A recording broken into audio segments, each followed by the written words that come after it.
Welcome to Mukta series. আজকে আমি তোমাদের জন্য যে ড্রামাটা নিয়ে এসেছি এটা একদম নতুন একটি ড্রামা। এর নাম হলো দ্য গ্লোরি। তো চলো শুরু করছি। ড্রামার শুরুতেই আমাদেরকে জুয়াং ম্যানশন দেখানো হয়। ব্যাকগ্রাউন্ডে একটি মেয়ে আমাদেরকে বলতে থাকে, আমার নাম হানিয়ান। আমার জন্মের সময় হঠাৎ করেই আমার দাদা মারা যায়। প্রিস্ট বলে যে আমি এই বাড়িতে ব্যাড লাক বয়ে আনবো। এই কারণে তারা আমাকে আমার বাবার এক বন্ধুর বাড়িতে দিয়ে দেয়, যার কোনো সন্তান ছিল না। তার বাড়ি ছিল দাঞ্জো শহরে। ছোটবেলা থেকেই বিভিন্ন অত্যাচারে অনাদরে আমি বড় হয়েছি। আমি শুনেছি আমার বাবা রাজ পাঠশালার শিক্ষক আর আমার মা রাজ্যের অনেক বড় জ্ঞানী এবং গুণী মহিলা, তবে আমি কখনোই তাদেরকে দেখিনি। এখানে আমরা দেখতে পাই হানিয়ানের উপরে ছোটবেলা থেকেই তার পালিত বাবা মা কি পরিমাণ অত্যাচার করত। এরপর হানিয়ান বলে, ওই দিন আমার 17তম জন্মদিন ছিল। হঠাৎ করেই তার পালিত বাবা তার পালিত মায়ের কাছে টাকা চাইতে থাকে। তবে সেই মহিলা বলে যে ঘরে টাকা নেই। লোকটি বলে, তাহলে ঘরের দামি কি জিনিস আছে, আমাকে সেটা দাও। মহিলা বলে, আমাকে বিক্রি করে দাও। লোকটি বলে, তোমার মতো বুড়ো মহিলাকে কে কিনবে? সে তখন হানিয়ানের জামা খুলে বলে, তাহলে ওকে বিক্রি করে দাও। 17 বছর ধরে ওকে আমরা শুধুই পালছি। এরপরে তার পালিত বাবা বৃষ্টির মধ্যে তাকে জোর করে ধরে ফেলে। এখানে সিন কাট হয়ে যায়। এরপর আমাদেরকে 1 মাস পরের সিন দেখানো হয়। হানিয়ান অনেক বেশি আহত অবস্থায় রাজধানীতে তাদের বাড়ির সামনে এসে মাটিতে পড়ে যায়। আসলে দাঞ্জো থেকে পুরো রাস্তা সে হেঁটে এসেছে, আর এই কারণে তার শরীরে এত ক্ষত তৈরি হয়েছে। সেখানে একটি ছোট্ট মেয়ে তাকে দেখে। এরপর বাড়ির আরো মহিলারা আসলে হানিয়ান নিজের পরিচয় দেয়। এখানে আবারও সিন কাট হয়ে যায়। কয়েকদিন পর একজন লোক হানিয়ানের সঙ্গে কথা বলতে আসে। সে বলে, ওই দিন কি হয়েছিল? হানিয়ান বলে, ওই দিন হঠাৎ করেই আমাদের বাড়িতে ডাকাত আসে। আমার পালিত বাবা মা আমাকে বাঁচানোর জন্য নিজেরা সেই ডাকাত দলের সামনে ঝাঁপিয়ে পড়ে। আমি অনেক কষ্টে সেখান থেকে বেঁচেছি, তবে তারা বাঁচতে পারেনি। সেই লোক জিজ্ঞেস করে, ডাকাতরা দেখতে কেমন ছিল? হানিয়ান বলে যে তাদেরকে দেখলে সে চিনতে পারবে। লোকটি বলে, আপনি কি কিছু লুকাচ্ছেন? হানিয়ান বলে, আমি আপনাকে কিছু লুকিয়ে কি পাবো? আমি শুধু চাই সে ডাকাতদেরকে আপনি তাড়াতাড়ি খুঁজে বের করবেন, যাতে আমার পালিত বাবা মায়ের প্রতিশোধ নেওয়া যায়।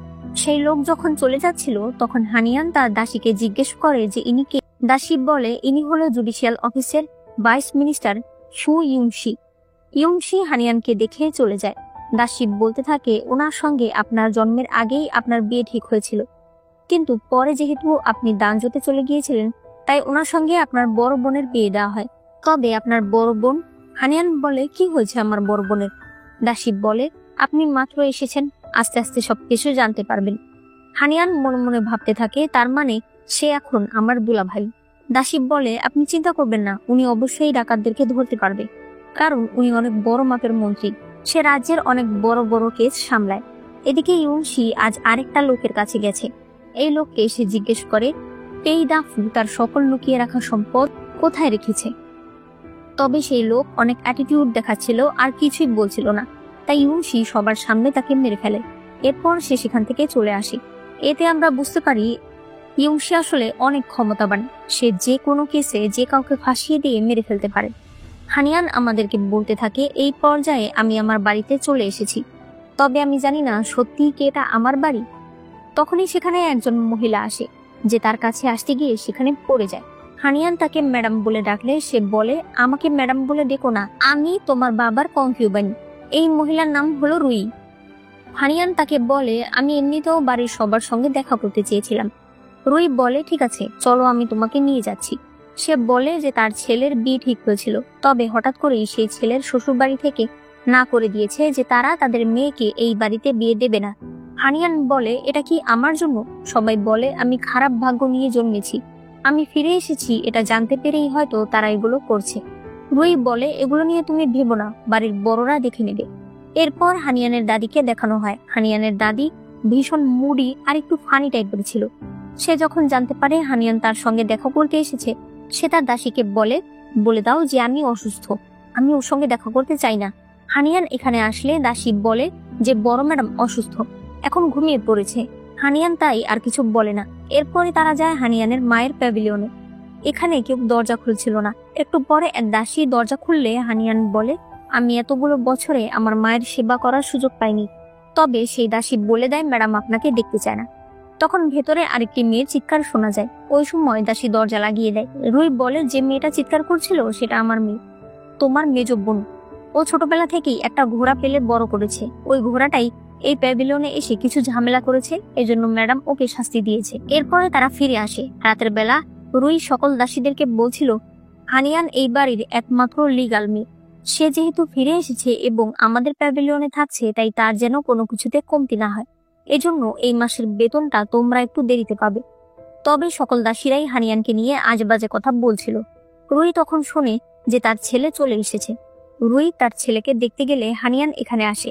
তখন দাসীরা তাকেও আজেবাজে কথা বলতে থাকে। হানিয়ান তার দাসীকে বলে, যদি কোনো দাসী তার ম্যাডামের সঙ্গে আজেবাজে কথা বলে তাহলে তাকে কি শাস্তি দেওয়া হয়? সেই দাসী বলে থাপ্পড় দেওয়া হয়। ওই সময় হানিয়ানের ভাই ইউচি সেখানে আসে।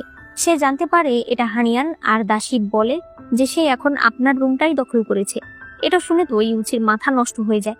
সে ঘরের জিনিসপত্র ভেঙে ফেলে আর বলে, তুমি আমার বিয়ে ভেঙেছো, আবার আমার ঘর দখল করতে এসেছো। তোমাকে কে অনুমতি দিয়েছে এগুলো করার? তুমি এই বাড়ির একমাত্র লিগাল মেয়ে, তো কি হয়েছে? আমি এই বাড়ির একমাত্র ছেলে। মানে সে কিন্তু হানিয়ানের আপন ভাই না, সে হলো রুইয়ের ছেলে, মানে এ বাড়ির কনকিউবাইনের ছেলে, হানিয়ানের সৎ ভাই। হানিয়ান বলে, তো তুমি এখন কি বলতে চাইছো? ওই মেয়ে এমনিতেও তোমার নাগালের বাইরে, কারণ ও অনেক বেশি ভালো। এই কথা শোনার পরে ইউচিটাকে ধাক্কা দিয়ে পানিতে ফেলে দেয়।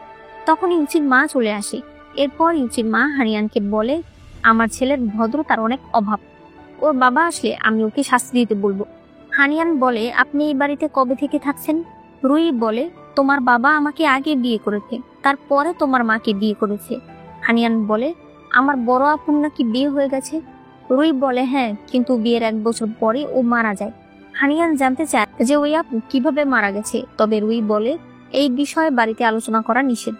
এরপরে সে চলে গেলে দাসী হানিয়ানের জন্য একটা ওষুধ নিয়ে আসে। একটু পরে হানিয়ান সেই ওষুধটাকেই বক্সে করে তার দাদির কাছে নিয়ে যায়, তবে দাদি তার সঙ্গে দেখা করতে চায় না। ঘরের সামনের দাসী বলে বড় ম্যাডাম ঘুমিয়ে পড়েছে। এর মাঝেই সেখানে একজন অ্যাসাসিন চলে আসে। অ্যাসাসিনকে দেখে সবাই ভয় পেয়ে যায়, আরো দাসেরাও সেখানে চলে আসে। তখন অ্যাসাসিন পালিয়ে যায়। হানিয়ান সামনে তাকালে দেখতে পায় সামনে ইউনশি আছে। তারা দুজন একজন আরেকজনকে দেখতে থাকে। এর পরে সিনে ইউনশি বলতে থাকে, দানজোতে যে ঘটনাটা ঘটেছে সেটা আমাকে শান্তি দিচ্ছে না। ওই ডাকাতদেরকে যতদিন না ধরতে পারছি ততদিন আমার ভালো লাগছে না। তবে এটা বুঝতে পারছি না যে মিস হানিয়ানকে কে মারতে চাইছে। আপনার ভাই কি আপনাকে মারতে চাইছে কারণ আপনার জন্য তার বিয়ে ভেঙে গেছে? হানিয়ান বলে, ও আমাকে ঘৃণা করে, কিন্তু আমরা একই রক্তের, ও আমার খারাপ চাইতে পারে না। এর মধ্যে ইউচি আসে। ইউচি বলে, মনে হচ্ছে ইউচি তার বোনকে মারতে চেয়েছে, তাই আমি তাকে আপাতত জিজ্ঞাসাবাদ করার জন্য নিয়ে যাচ্ছি। রুই বলে, বাড়ির মাস্টার এখন বাড়িতে নেই, উনি আগে আসুক। তখনই একজন বলে ওঠে, কে বলেছে বাড়ির মাস্টার বাড়িতে নেই? এই হলো হানিয়ানের মা শিউয়েন। সে হুইল চেয়ারে ছিল, অর্থাৎ সে হাঁটতে পারে না। সে বলে হানিয়ান বাড়ির নিয়ম ভেঙেছে, তাই তাকে অ্যানসেন্ট্রাল হলে নিয়ে গিয়ে 30টা বেতের আঘাত দেওয়া হবে। এরপর হানিয়ানকে ধরে নিয়ে যাওয়া হচ্ছিল। হানিয়ান মনে মনে বলছিল, আমি কখনোই ভাবিনি যে জীবনের প্রথমবার যখন আমি আমার মাকে দেখতে পাবো সেদিন সে আমাকে শাস্তি দেবে। এরপর হানিয়ানকে নিয়ে আসা হলে সে বলে, মা, আমি একবার জানতে চাই আমি কি অন্যায় করেছি। তার মায়ের দাসী বলে, বাড়ির যে কোনো সমস্যা বড় হুজুর এবং আপনার মাই দেখে, তাহলে আপনি কি করে তাদেরকে না জানিয়ে জুডিশিয়াল অফিসার মিস্টার ইউনশিকে খবর দিয়েছেন? হানিয়ান বলে, মা, বিশ্বাস করুন আমি ওনাকে ডাকিনি। তবে তাকে শাস্তি দেওয়া শুরু হয়। হানিয়ানের অনেক কষ্ট হচ্ছিল। তখন রুই সেখানে আসে। সে বলে, ম্যাডাম, একবার ভেবে দেখুন, এভাবে ওকে শাস্তি দেবেন না। ওই সময় রুইকে হানিয়ানের মায়ের দাসী একটা থাপ্পড় মারে আর বলে, বাড়ির লেডি ইনচার্জ কে? রুই বলে, শিওন ম্যাডাম। দাসী বলে, তাহলে আপনি এর মাঝখানে কেন আসছেন? রুই তখন নিজেকেই থাপ্পড় দিতে শুরু করে। তখন একটি মেয়ে রুইয়ের কাছে আসে। এটাই হলো রুইয়ের দ্বিতীয় মেয়ে ইউশান। ইউশান বলে, আপনি আমাকে বন্দি রেখেছেন, এখন আবার আমার মাকে মারছেন। দাসী তাকেও একটা থাপ্পড় মারে। ওই সময় হানিয়ানের দাদি সেখানে আসে। সে বলে, কি হয়েছে, ওকে এভাবে কেন মারছো? শিওয়ান বলে, বাড়ির একজন অপরাধ করেছে, আমি তাকে শাস্তি দিচ্ছি, এতে কি কোনো সমস্যা আছে? হানিয়ানের দাদি বলে, না না, কোনো সমস্যা নেই, তবে বেশি শাস্তি দিও না, ও এমনিতেই অসুস্থ। এই বলে সে আবার নিজের প্যাভিলিয়নে চলে যায়। ইউশান বলে, এই সব কিছু তোমার জন্য হয়েছে, তুমি এখানে কেন এসেছো? শিওয়ান বলে, দেখো, তোমার মেয়ে দেখছি এখনই আমার জায়গা নিতে চাইছে। একথা শুনে তারা নিচে বসে পড়ে। শিওয়ান বলে, একটা কথা ইউশান ঠিক বলেছে, তোমার ফিরে আসা উচিত হয়নি। আমার কোনো মেয়ে নেই, আপনারা ওকে মারতে মারতে মেরে ফেলুন, বাড়ি থেকে বের করে দিন, তাতে আমার কিচ্ছু আসে না। আমি শুধু চাই ও এখানে থাকবে না। হানিয়ান এসব শুনে একদম হতবাক হয়ে যায়। এরপর আমাদেরকে হানিয়ানের কল্পনা দেখানো হয়, যেখানে সে বলছিল, ছোটবেলায় আমি শুধু শুনতাম আমার মা অনেক ভালো দয়ালু মহিলা, সে পুরো রাজধানীর মধ্যে সবচেয়ে নোবেল লেডি। এজন্য একজন নোবেল লেডি হওয়ার জন্য কি কি গুণ প্রয়োজন সেই বিষয়ে আমি সবসময় বই পড়তাম। আমার মনে হতো নোবেল লেডিরা মাথায় সুন্দর হেয়ার পিন পরে, তাই আমি গাছের ডাল দিয়ে হেয়ার পিন বানিয়ে মাথায় পরতাম। তবে আজ আমি যা দেখছি, তখন আমাদেরকে হানিয়ানের বাবাকে দেখানো হয় যে এইমাত্র বাড়িতে ফিরে এসেছে এবং দাসীদের কাছে সে বাড়ির অবস্থা শুনতে পারে। সে ভিতরে আসলেই দেখতে পায় হানিয়ানকে ধরে নিয়ে যাওয়া হচ্ছে। সে হানিয়ানকে দেখে তাকে ডাকতে থাকে আর বলে, আমি তোমার বাবা। দাসীদেরকে বলে ওকে ঘরে নিয়ে যাও। তবে তখনই হানিয়ানের মা আসে আর বলে, কার এত বড় সাহস? হানিয়ানের বাবা বলে, মেয়েটা এতগুলো বছর পর বাড়িতে ফিরে এসেছে, তাহলে ওর সঙ্গে এরকম কেন করছো? সে বলে, মেয়ে, তুমি কার কথা বলছো? তুমি জানো না ও যে আনলাকি? ওর জন্মের সময় কি কি হয়েছে তুমি জানো না? প্রিস্ট আমাদেরকে কি কি বলেছে তোমার মনে নেই? তার বাবা বলে, ওগুলো অনেক বছর আগে হয়ে গেছে, ওইগুলো এখন কেন টানছো? এতগুলো বছরে আমি ওকে কয়বার আনতে চেয়েছি, কিন্তু তুমি বারবার আমাকে না করেছো। তার মা বলে, শুনেছো? হ্যাঁ, সত্যি কথা, তোমার বাবা অনেকবার তোমাকে আনতে চেয়েছে, কিন্তু আমি না করেছি। তুমি কি আমাকে ঘৃণা করো না? হানিয়ান বলে, একদমই না। আমি সারা জীবন আপনাকে দেখার জন্য বসেছিলাম। আমি শুধুমাত্র আপনাকে দেখতে এসেছি, আপনার ছায়ায় থাকতে এসেছি, কারণ আমি শুনেছি আমার মা রাজধানীর মধ্যে সবচেয়ে নম্র, ভদ্র এবং নোবেল লেডি। তার মা এটা শুনে হাসতে শুরু করে। সে বলে, একটা ইম্পেরিয়াল টোকেন আমার বাবার বাড়ির সম্পূর্ণ শেষ করে দিয়েছে। আমি কিছুই করতে পারিনি, আমি নিজেকেই বাঁচাতে পারি না। তুমি এসেছো আমার ছায়ায় থাকতে। এই জুয়াং পরিবার যে কতটা খারাপ তার কোনো ধারণা আছে তোমার? এই পুরো পরিবার আগুনে পুড়িয়ে দিয়ে সবাইকে নিয়ে নরকে চলে যাব আমি। হানিয়ানের বাবা বলে, গেট বন্ধ করো। তার মা বলে, কেন? তোমার লজ্জা লাগছে? আমি তোমাকে অপমান করছি বলে? তুমিই তো আমাকে বিয়ের জন্য পাগল হয়ে গিয়েছিলে, এখন তোমার লজ্জা লাগছে? কিন্তু এখন যে অনেক দেরি হয়ে গেছে। এগুলো বলে সে চিৎকার করতে থাকে। সে হানিয়ানকে বলে, তোমার জন্মের পরই আমার পা নষ্ট হয়ে গেছে, তাই আমার কাছে থাকার কোনো যোগ্যতা তোমার নেই। তার বাবা বলে, এই ধরনের কথা কেন বলছো মেয়েটাকে? তার মা তাকে চিৎকার করে থামতে বলে। এরপর বলে, আমাকে এখান থেকে নিয়ে যাও, এই ভণ্ডদের সঙ্গে আমি আর থাকতে পারছি না। হানিয়ান মন মনে ভাবতে থাকে, আমি আমার মায়ের ব্যাপারে যা শুনেছিলাম তার তো কিছুই মিলছে না। মনে হচ্ছে মা যেন একটা খাঁচায় বন্দি হয়ে আছে। এতগুলো বছরে এমন কি হয়েছে যার কারণে মায়ের ব্যবহার এমন হয়ে গেছে? এরপরে ইউনশি বাইরে আসে। একটু পরে ইউনশি আবারও হানিয়ানের সঙ্গে কথা বলছিল। এখানে সে বলে, এখন কি তোমার মন ভরেছে? হানিয়ান বলে, আমি আপনার কথা বুঝতে পারছি না। ইউনশি বলে, তাহলে আমি শুরু থেকে বলি। তুমি ইচ্ছে করে তোমার ভাইকে রাগিয়েছো যাতে সে তোমার সঙ্গে খারাপ ব্যবহার করে, এবং আজ যে অ্যাসাসিন তোমার দাদির উপর আক্রমণ করতে এসেছিল তাকেও তুমিই ডেকে এনেছো। তুমি এতদিন পর বাড়িতে ফিরে এসেছো, কিন্তু কেউই তোমার সঙ্গে কথা বলতে চাইছিল না, তাই তুমি দেখতে চেয়েছিলে যে কে তোমার আপন আর কে তোমার পর, আর তারা তোমার ব্যাপারে কি ভাবে। হানিয়ান বলে, আপনি আমার সঙ্গে এভাবে কথা বললে আমি কিন্তু সাহায্য ডাকবো। ইয়ংশি বলে, আমিও লোকেদেরকে ডাকি আর বলি যে দেখো, একটা মেয়ে দাঞ্জো থেকে রাজধানীতে চলে এসেছে একা। আমি একটা জিনিস বুঝতে পারছি না, তুমি কেন ফিরে আসলে? হানিয়ান বলে, শুধুমাত্র নিজের একটা বাড়ির জন্য এসেছি, যে বাড়িটাকে আমি নিজের বলতে পারি। ইয়ংশি তার হাতে একটা ওষুধ দেয়। এরপর বলে, চিন্তা করো না, এটা বিষ না, এটা লাগিয়ে নিও, এটা অনেক ভালো কাজ করে। যাওয়ার আগে সে বলে, আমি আশা করব যাতে কোনোদিন তোমার রিগ্রেট না হয় যে তুমি কেন এখানে ফিরে এসেছিলে। এই বলে সে চলে যায়। রাতের বেলা হানিয়ানের সঙ্গে তার বাবা দেখা করতে আসে এবং সে বলে, তুমি ফিরে এসেছো, এতে আমি অনেক খুশি হয়েছি। তুমি অন্যদের কথায় কান দিও না, আর তোমার মাকেও ভুল বোঝো না। সে তোমাকে অনেক ভালোবাসে। আসলে তার শরীর ভালো না, আর সে এখন হাঁটতে পারে না বলে তার মনও ভালো থাকে না। তার বাবা চলে গেলে হানিয়ানের কাছে একটি মেয়ে আসে, আর এখানেই আমরা জানতে পারি একটু আগে সত্যি যে অ্যাসাসিন এসেছিল সেটা এই মেয়েটাই ছিল। এই মেয়ের নাম চাই, আর সে দাঞ্জু শহরের একজন অ্যাসাসিন। হানিয়ান বলে, আমি শুধুমাত্র সবাইকে একসঙ্গে দেখতে চেয়েছিলাম এবং আমার প্রতি তাদের রিয়াকশন দেখতে চেয়েছিলাম, তবে আমি জানতাম না আমার মায়ের ব্যবহার যে এমন হবে। তবে আজ এই বাড়ির পরিস্থিতি আমি বুঝতে পেরেছি। রুই বাবার প্রথম স্ত্রী, সাধারণভাবেই বাবা তাকে বেশি ভালোবাসে, আর ইউশান আর ইউচি বাবার সামনে অনেক ভদ্র হয়ে থাকলেও আড়ালে তারা ভীষণ জেদি। দাদি বাড়ির সবচেয়ে বয়স্ক হলেও বাড়ির কোনো ক্ষমতাই তার হাতে নেই। বাড়ির আসল ক্ষমতা আমার মায়ের হাতে, যার ইশারাতেই বাড়ির সকল কাজ হয়। এখন আমার শুধুমাত্র একজনকে নিয়ে চিন্তা, সেটা হলো ওই মিনিস্টার ইউনশি। এরপর দেখা যায় ইউনশি কোথাও যাচ্ছে আর আড়াল থেকে চাই তাকে দেখছে। পরদিন বাড়ির কাজ সবকিছু আগের নিয়মেই শুরু হয়। একটু পরেই দেখা যায় হানিয়ানের কাছে কেউই খাবার খেতে আসে না। সবাই অন্য এক জায়গায় এক টেবিলে বসে খাবার খাচ্ছিল। এখানে তারা সবাই হানিয়ানের বাবাকে বলতে থাকে যে হানিয়ানকে যেন আবারও অন্য কোথাও পাঠিয়ে দেওয়া হয়। তবে তার বাবা বলে ও তো অভদ্র মেয়ে না, শান্তশিষ্ট, তাহলেও থাকুক না বাড়িতে, সমস্যা কি? একজন দাসী বলে আমার কাছে একটা আইডিয়া ছিল, ওনার তো বিয়ের বয়স হয়ে গেছে। এটা শুনে তারা খুশি হয়। এরপরে রুই ঘটকদেরকে হানিয়ানের কথা বলতেই ঘটকরা চলে যাচ্ছিল। এই কথা আবার হানিয়ানকে তার দাসী এসে বলে যে তার সৎমা তার জন্য পাত্র খুঁজছে। তবে কোনো ঘটকই তার নামে কাউকে খুঁজতে রাজি না। হানিয়ান তার ঘরের পেছনে জানালা দিয়ে চাইয়ের সঙ্গে কথা বলে। চাই বলে ইয়ংশি গতকাল রাতে দক্ষিণের দিকে গেছে।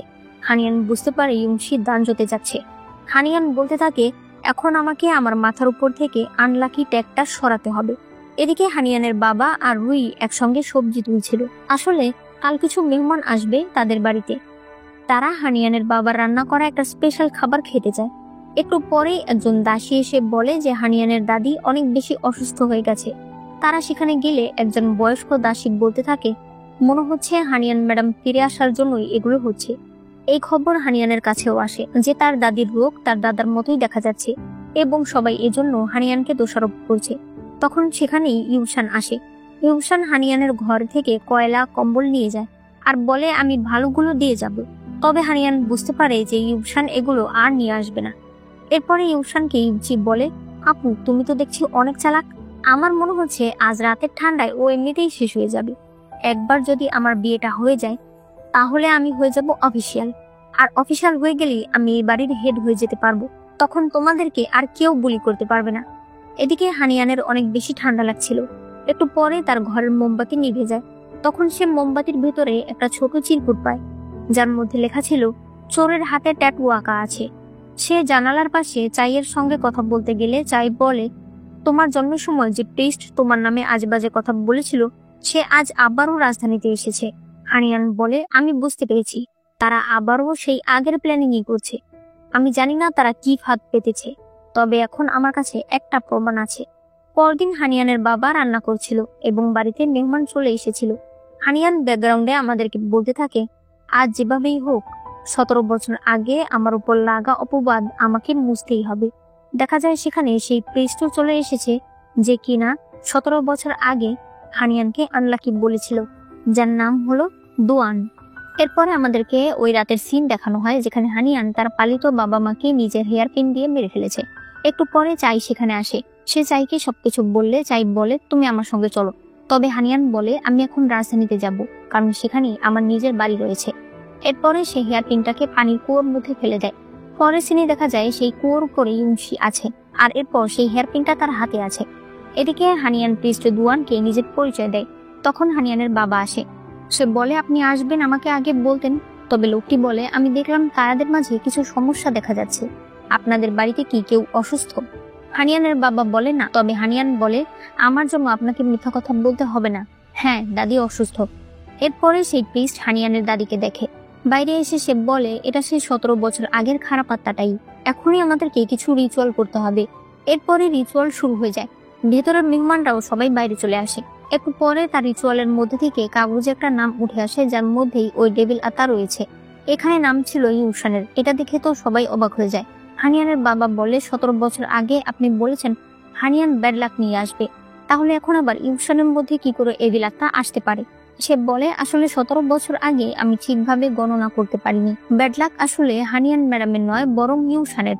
আমার ভুলের কারণেই হানিয়ান ম্যাডাম এতগুলো বছর এত কিছু সহ্য করেছে। তখনই ইউসান লোকজন নিয়ে সেখানে আসে আর দুয়ানকে ধরে ফেলে।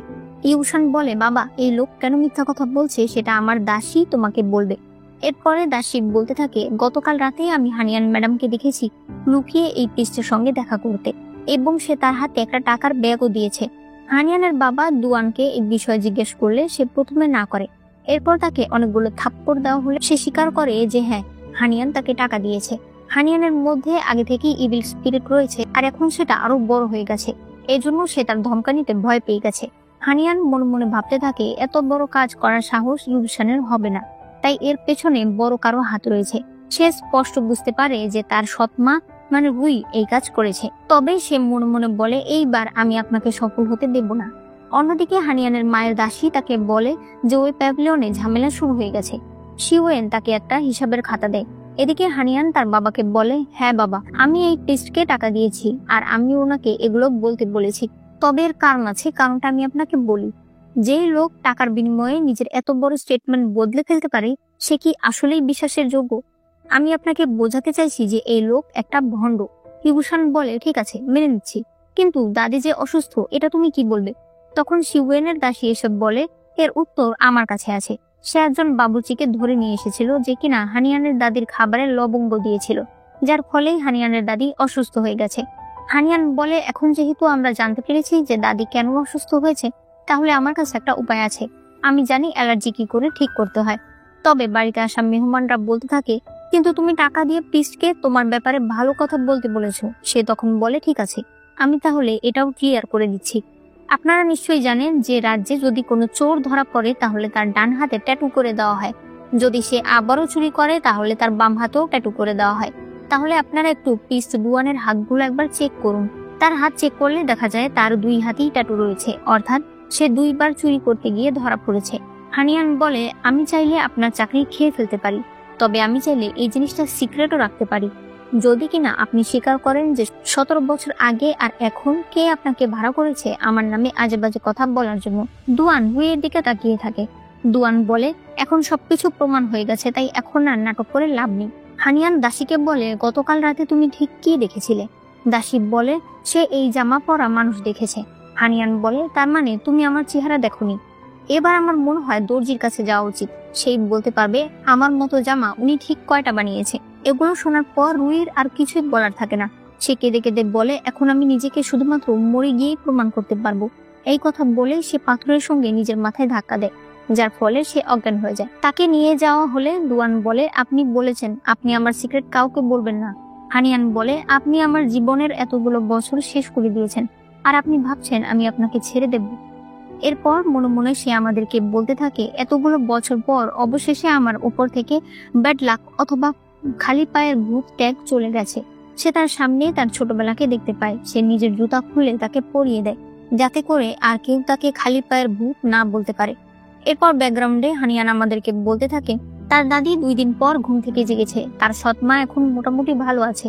তার বাবা বলেছে যে প্রিস্ট দুয়ানের কথার কোনো ভরসা নেই, তাই সে কি বলেছে এটা নিয়ে আর কোনো অ্যাকশন নেওয়া হবে না।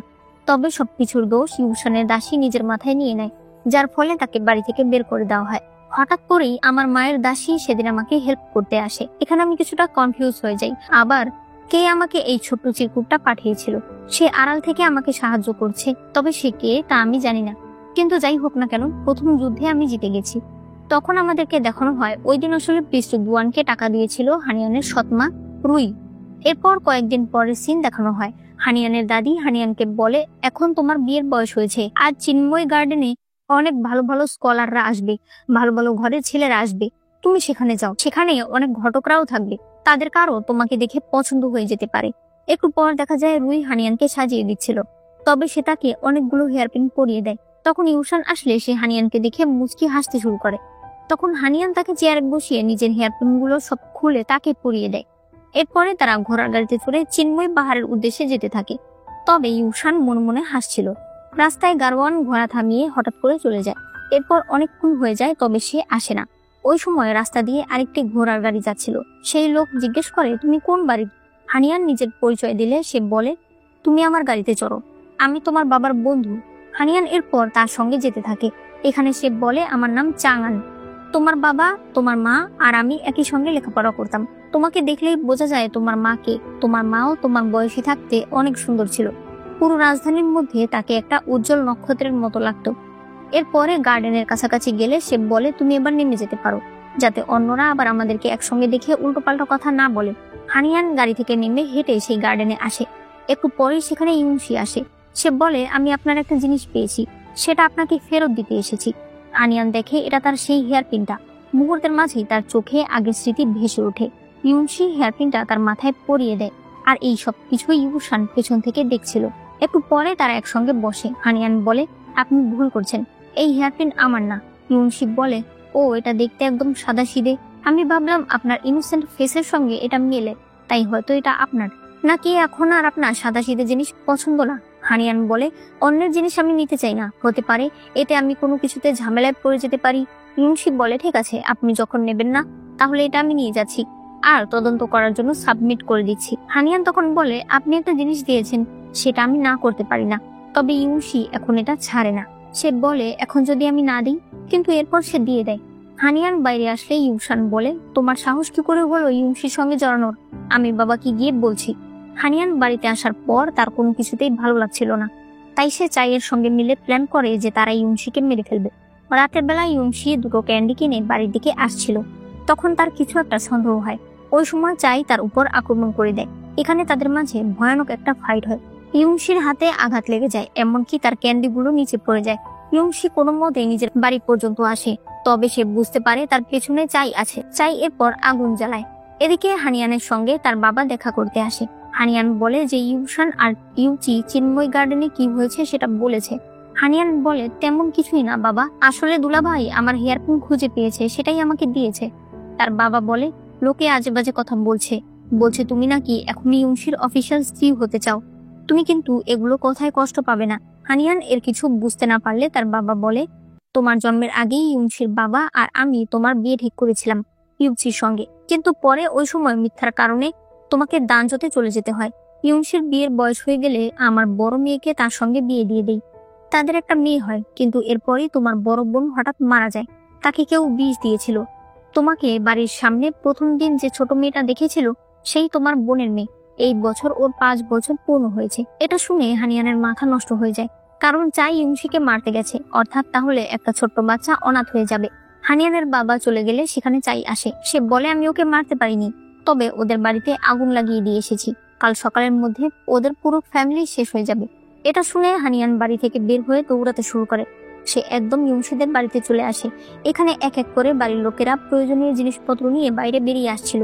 একটু পরে ইউনশি তার মেয়েকে নিয়ে বাইরে আসে। এটা দেখে হানিয়ান খুশি হয়। ইউনশি তাকে দেখতে পায়। হানিয়ান এর পরে আবার চলে আসে। চাই তার কাছে এসে বলে, আমি কি কিছু ভুল করেছি? তখন তারা পাশে দুজন বাচ্চাদেরকে খেলা করতে দেখে। হানিয়ান বলে, তুমি ভুল করনি, তবে তুমি অনাথ। আমার বাবা মা আছে, তারপরও আমি মনে করি আমি অনাথ। আমরা ইচ্ছে করে আরেকটা বাচ্চাকে অনাথ বানাতে পারি না।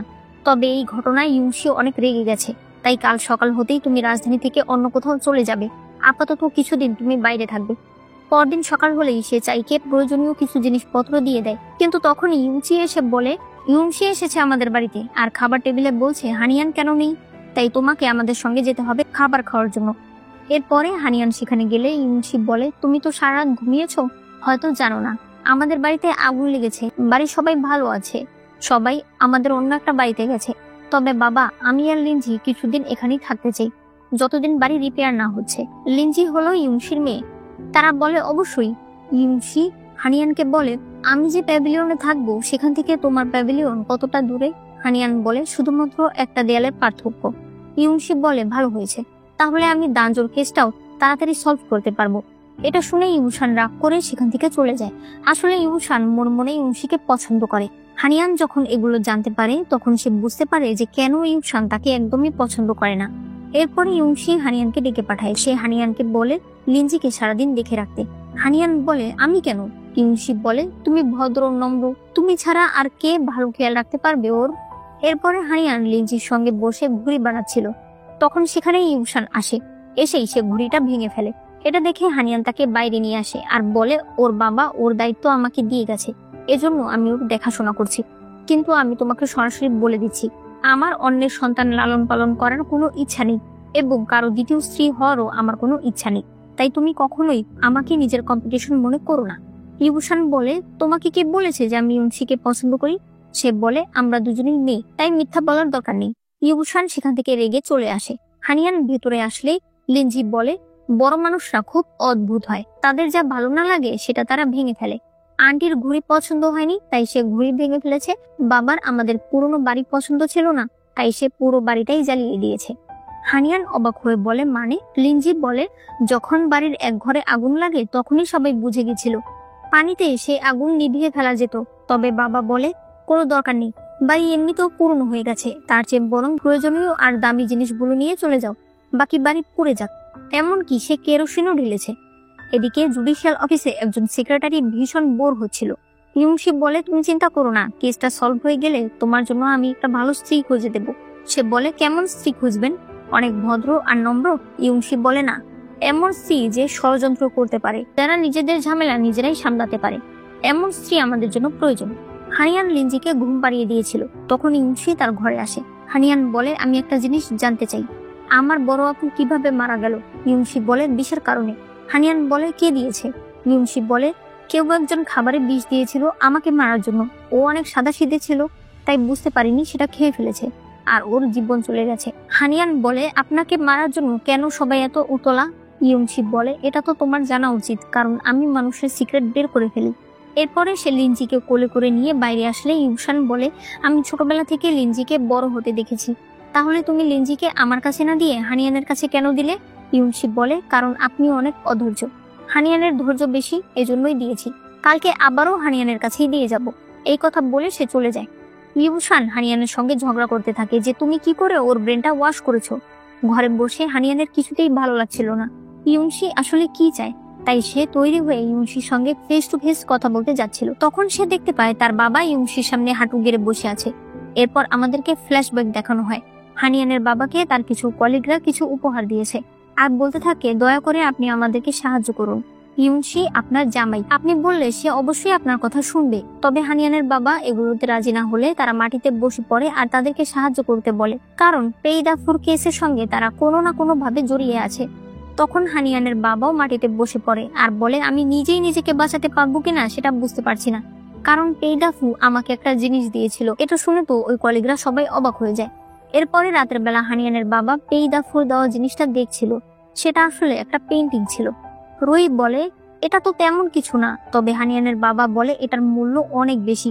আমি বুঝতে পারছি না, আমার জামাই যদি কখনো এই বিষয়ে জিজ্ঞেস করে তখন আমি কি বলবো। যখনই সে আমার বাড়িতে আসে তখনই আমার আত্মাটা আমার হাতে চলে আসে। আর এরপরেই মূলত সে এই পেন্টিংটা ইউংশিকে দিয়েছে। ইউংশি বলে, আপনি আমার শ্বশুর, আপনার আমাকে এভাবে বলতে হবে না। তবে এই পেন্টিং পেইদাফু কেন আপনাকে দিয়েছিল? হানিয়ানের বাবা বলে, ওই সময় একটা ইম্পেরিয়াল এক্সাম চলছিল, সেখানে পেইদাফুর ভাগ্নে পরীক্ষা দিচ্ছিল। ইউংশি বলে, আর আপনি সেই পরীক্ষায় তাকে সাহায্য করেছিলেন। হানিয়ানের বাবা আবারও তার কাছে ক্ষমা চাইতে থাকে আর বলে, এখন একমাত্র আপনি আমাকে বাঁচাতে পারবেন। ইউংশি বলে, ঠিক আছে, এখন এই বিষয়টা মোটামুটি চাপা পড়ে আছে। হানিয়ানের বাবা বলে, ছবিটা আপনার কাছেই থাক। এরপর সে চলে যায়। ইউংশি দরজায় দাঁড়িয়ে হানিয়ানকে বলতে থাকে, তুমি নিজে বের হবে না লোক দিয়ে আমি বের করব।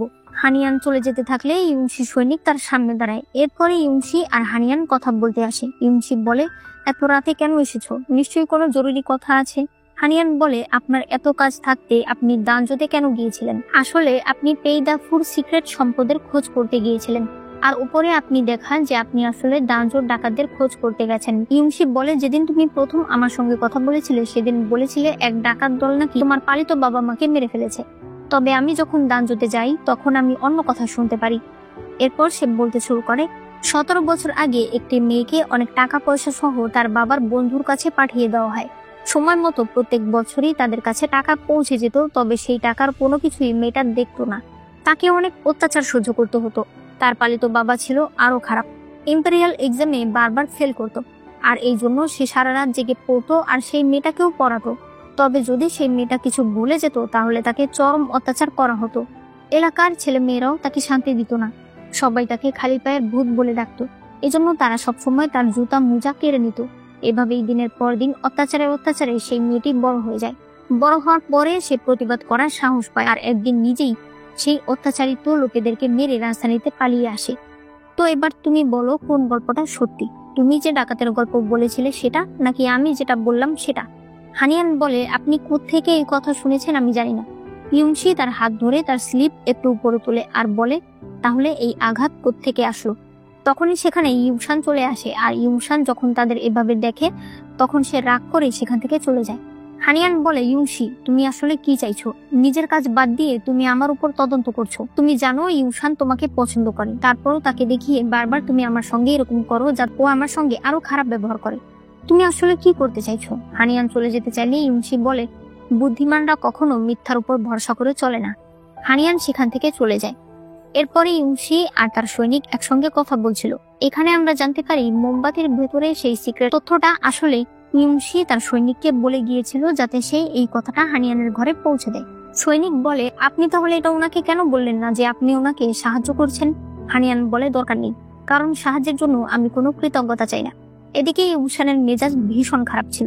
সে এরপর তার দাসীকে বলে, তুমি দক্ষিণের ক্লিনিকে যাবে, শুনেছি সেখানে নাকি পক্সের রোগীরা আছে, তুমি সেখান থেকে পক্সের রোগীদের ব্যবহার করা একটা বালিশ নিয়ে আসবে। পক্স হলে ওর সারা শরীর নষ্ট হয়ে যাবে। আমি বিশ্বাস করি না যে ইউমশি এরপরও ওকে পছন্দ করবে। পরদিন দাসী সত্যি সত্যি সেই বালিশ নিয়ে এসে হানিয়ানের বালিশের সঙ্গে বদলে দেয়। তবে এই সব আবার জানালার পাশে লুকিয়ে থাকা চাই দেখতে পায়। হানিয়ান আসা মাত্রই চাই তাকে বলে যে তোমার বালিশ বদলে দেওয়া হয়েছে, আর আমি পরীক্ষা করে দেখলাম এটা হাসপাতালের বালিশ, হয়তো পক্সের রোগীরা এটা ব্যবহার করে। হানিয়ান বুঝে যায় যে এটা করেছে ইউশান এবং সে বলে এগুলো পুড়িয়ে ফেলো আর ওই হসপিটাল থেকে কিছু পক্স স্ক্যাব নিয়ে আসুক, কারণ একজন আমাকে বলেছে জিততে হলে সবসময় আমি মিথ্যার আশ্রয় নিতে পারবো না। এরপরে হানিয়ান তার দাদির কাছে গেলে দেখতে পায় তার দাদিকে সবাই উপহার দিচ্ছে। ইউশান দাদিকে একটা শীতের জামা দিচ্ছিল। হানিয়ান জামাটা গায়ে পরে বলে, এটা অনেক সুন্দর দাদি, আমার তো শীতের জামা নেই, আমি আপনার জামাটা নেই। তার দাদি তাকে আর না করতে পারে না। হানিয়ান সেটা নিয়ে চলে আসে।